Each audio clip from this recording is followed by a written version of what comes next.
Daniel, de quoi est-ce que tu veux parler ce soir? Bon, évidemment, de la victoire très facile de l'OM dans un match à sens unique. Donc, j'attends les réactions parce qu'en fait, commenter le match aura peu d'intérêt. Il n'y avait pas grand-chose dans ce match-là. Mais l'émotion qui entoure les matchs de l'OM est tellement toujours exagérée. Dimanche dernier, ici, on était limite au suicide collectif. L'OM allait terminer 7e. Et là, maintenant, il récupère la 2e place. Que se passe-t-il? Que se passe-t-il? Est-ce qu'il y a un petit peu de joie ou on continue? Parce que la semaine dernière, Tudor était devenu une pipe, les joueurs étaient tous des bidons. Enfin, bref. Où en est l'excès marseillais au moment de retrouver la 2e place? Bon, les matchs du jour, il y avait beaucoup de choses. Je pense oui, on va parler évidemment de Monaco qui a gagné, mais c'était une journée où il y avait pas mal de petites équipes qui s'affrontaient. Une sorte de règlement de compte. Et je pense qu'il va falloir garder ses nerfs. Est-ce que tu veux bien prendre comme 3e point Nantes? Mais tu as quelle anticipation, Gilbert, tu lis en moi comme... C'est un livre ouvert. Je suis un livre ouvert.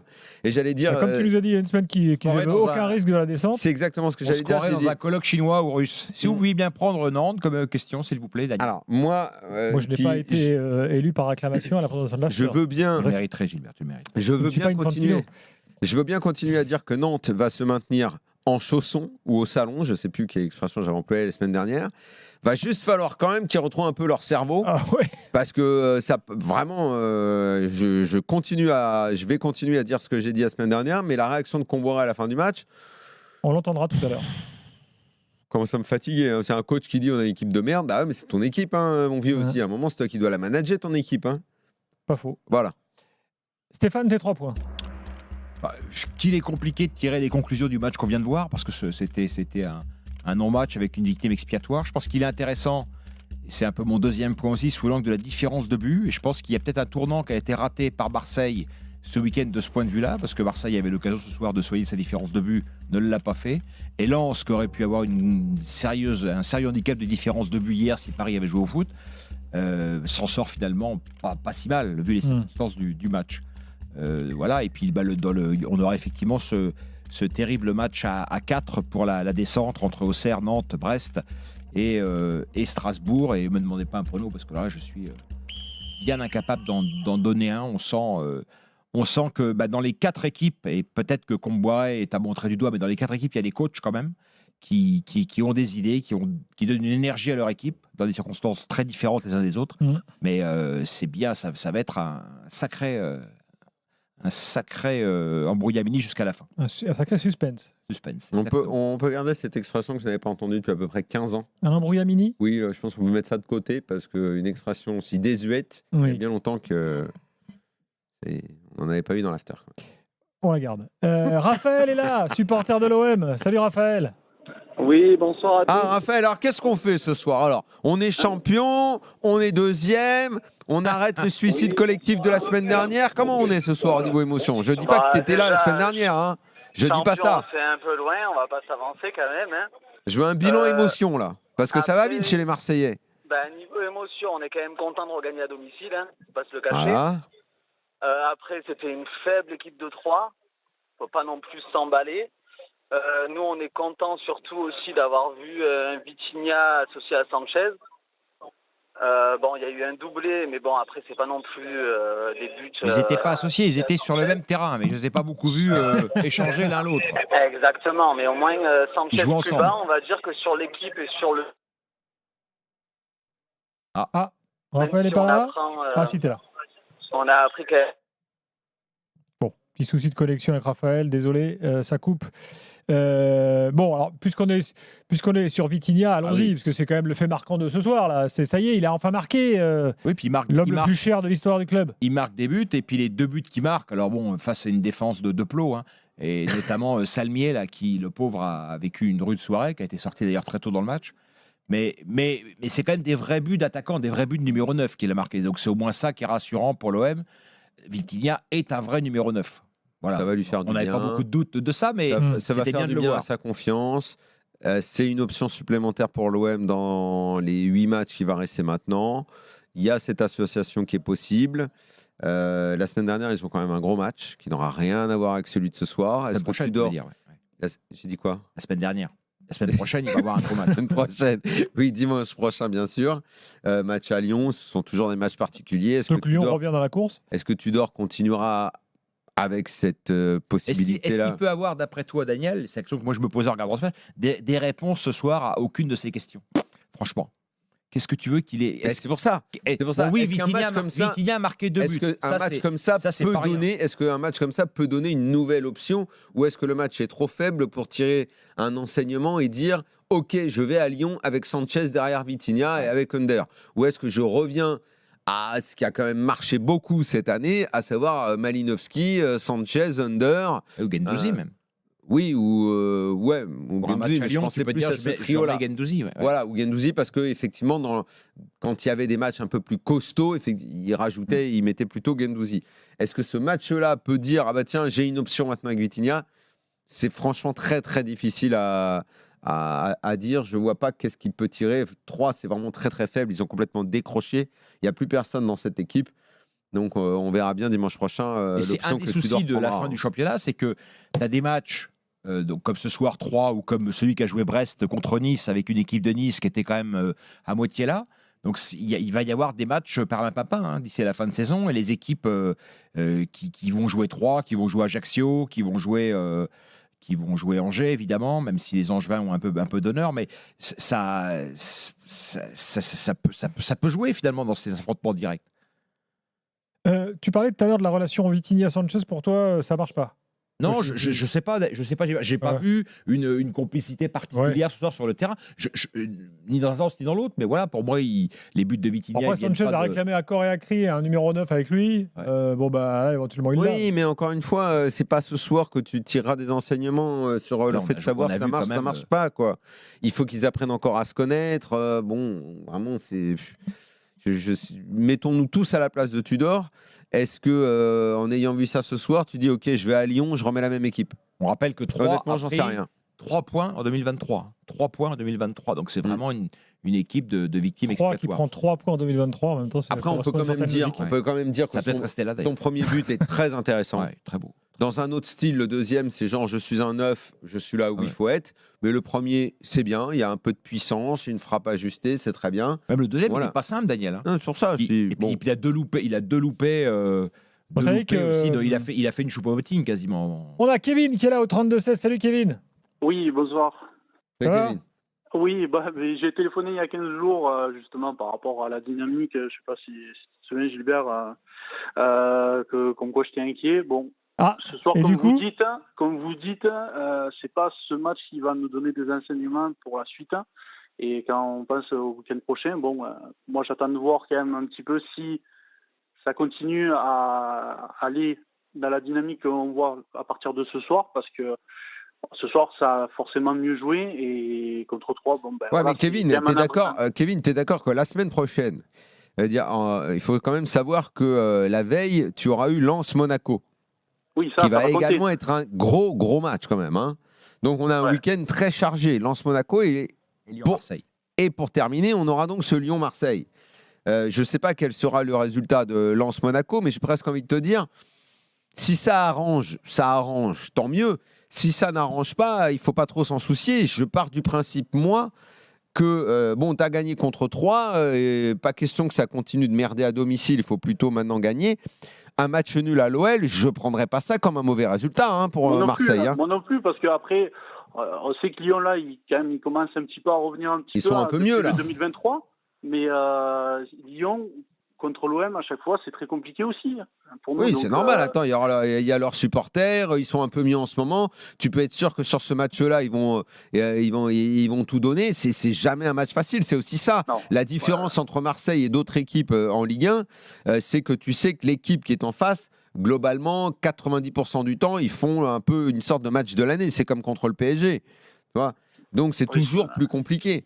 Donc, il faudra voir. Évidemment, tu auras l'avantage de savoir ce que ça a donné Lens-Monaco.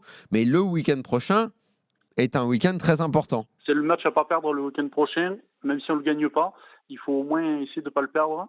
Après, par rapport à ce soir, je suis quand même content d'avoir vu Vitinha et qu'il puisse marquer, parce qu'à chaque fois, on ne lui fait pas un cadeau de le titulariser à domicile. Et je pense que, pour une fois, Ça a été quand même un match pour lui parce que c'était pas une grosse équipe en face. Ça lui permet de marquer 2 buts, de se mettre en confiance malgré quand même qu'il ait eu quelques loupés. Mais on a eu Bamba Dieng avant qui, la saison dernière, a fait un petit peu des matchs un petit peu similaires, qui était un petit peu maladroit devant le but. Il faut lui laisser du temps. Je pense que ce soir, au moins, ça lui aura permis d'avoir, même si avec Sanchez, il n'y a pas une association encore, c'est perfectible, comme vous dites.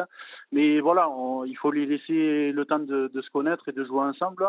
Après, quand on a de la possession, on voit que quand même, 2 attaquants, c'est très bien. Après, dans des matchs où il y a des grosses équipes en face, ça va être peut-être un petit peu plus compliqué. Je pense que contre Lyon la semaine prochaine, ça ne sera pas avec l'association des deux. Je pense qu'il mettra un milieu de plus et il ne mettra pas Vitinha. Mais en tout cas, ça aura permis peut-être de voir que il s'est quand même marqué des buts, ce garçon-là, parce que le pauvre, c'était quand même pas évident pour lui. Ensuite, Rongier, il faut quand même qu'il arrête d'hésiter aux 30 mètres du but, parce que les passes, Rongier, c'est pas un frappeur. Non, mais je pense que tu as raison. Je pense qu'il doit prendre un peu plus d'initiative. Il doit se lâcher un peu. C'est le capitaine de cette équipe. Il a pas une mauvaise frappe en plus. Il y a des moments, tu as envie de lui dire allez, vas-y, envoie un peu plus, quoi. En plus, je l'adore. C'est ça le pire, c'est qu'il est monstrueux à la récupération, mais aux 30 derniers mètres, il faut qu'il arrête. Soit tu frappes, soit tu donnes la balle, arrête de faire une touche de trop ou d'essayer de dribbler, parce que là, on rate des occasions. Bon, en première mi-temps, c'était très bien. La deuxième, je trouve qu'on a essayé de trop gérer, comme d'habitude, et on se prend un but à la fin. C'est le seul hic à chaque fois, c'est vouloir trop gérer, alors que c'était le soir pour mettre des buts, pour le goal average, parce que là aussi, il faut le dire, ça va compter, parce que là, on est au même niveau, je crois, ou un but de plus que Lens. On aurait pu quand même essayer d'améliorer le goal average ce soir. Oui. Il y avait quand même la possibilité de mettre 2 ou 3 buts de plus. Franchement, en première mi-temps, avec la première mi-temps qu'on a eu... Il y a eu quelques ratés, cela dit. Voilà. Je pense que 5-0, ça aurait pu être un score logique par rapport au match. Mais maintenant, après, en deuxième mi-temps, ils veulent trop jouer à la baballe, revenir un petit peu derrière pour bien construire. Alors je dis pas, c'est pas dégueulasse non plus. Mais là, il y avait l'occasion de mettre 1 ou 2 buts de plus, quoi. Et au final, on prend un contre et on prend un but alors qu'ils n'ont pas eu. Là, tu chipotes un peu quand même. Bon, Kevin, ça faisait un moment que Marseille n'avait pas gagné en plus à domicile. 3 mois, c'est pas depuis janvier à domicile. Voilà, on peut être content quand même. Ils ont battu personne. On va continuer un peu le débat parce que j'aimerais qu'on parle de la défense marseillaise, notamment dans quelques minutes. Oui, je voulais qu'on dise quand même un mot de la défense marseillaise, puisque personne ne l'a souligné encore, mais Balerdi n'était pas là aujourd'hui. Si, je voulais quand même le dire. Ah, tu l'as pas encore dit.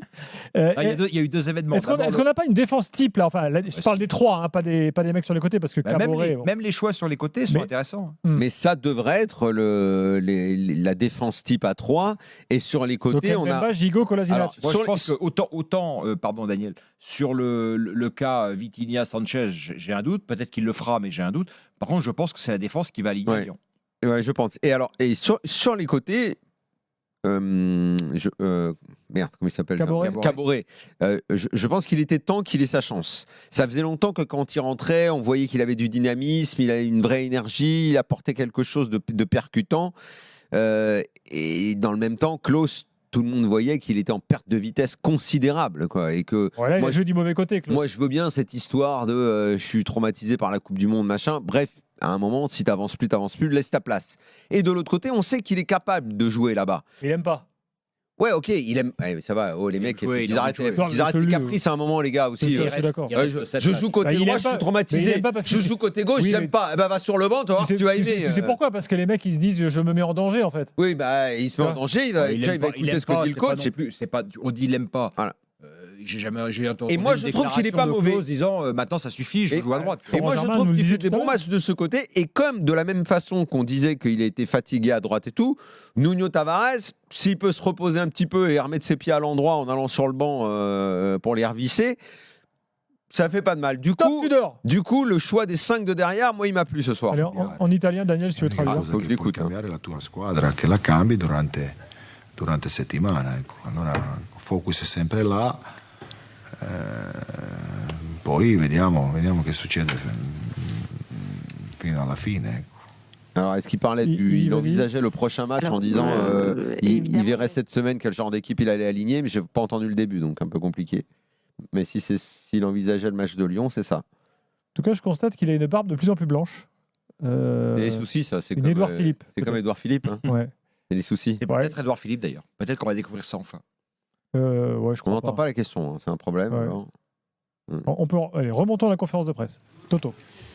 Dernière question. J'ai eu le sentiment au début du match Florent Germain. que Alexis Sanchez était Énorme. plus proche de Vitinha que ce qu'on a vu quand ils ont joué ensemble précédemment. Est-ce que c'était une consigne de votre part parce que j'ai l'impression que sur la fin de match, il dézonnait un petit peu plus, il était plus loin que lui. Voilà. Est-ce que vous pensez qu'il faut qu'il soit vraiment proche de Vitinha pour que l'association fonctionne bien? Quasiment 2 attaquants en fait, quoi.